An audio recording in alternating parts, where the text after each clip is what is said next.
violation de la charte de transition, contrairement au serment prêté lors de son investiture le 25 septembre 2020, d'où une intention avérée de sabotage de la transition. Nonobstant les interpellations et négociations diverses engagées par le vice-président auprès des chefs d'État de la sous-région et de certaines chancelleries présentes au Mali, en vue d'amener le président de la transition et le Premier ministre à respecter les prescriptions de la charte de transition, ceux-ci sont malheureusement restés persistants dans leur posture.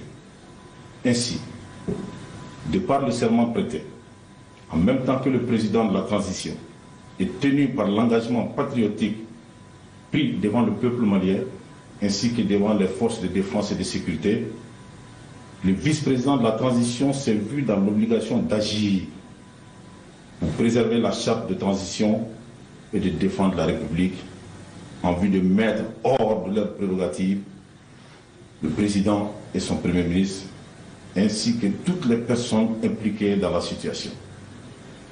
En cette circonstance, le vice-président de la transition invite les populations à vaquer librement à leurs occupations et les rassure de l'engagement indéfectible des forces de défense et de sécurité à préserver l'intérêt supérieur du peuple malien, conformément à l'esprit et à la lettre de la charte de transition. Au demeurant, le vice-président de la transition tient à préciser que le processus de transition suivra son cours normal et que les élections prévues se tiendront courant 2022. Je vous remercie.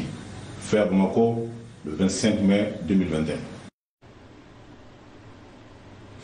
C'était là donc le commandant Baba Cissé, il est conseiller spécial du vice-président de la transition. C'est tout donc pour aujourd'hui. Merci de nous avoir suivis.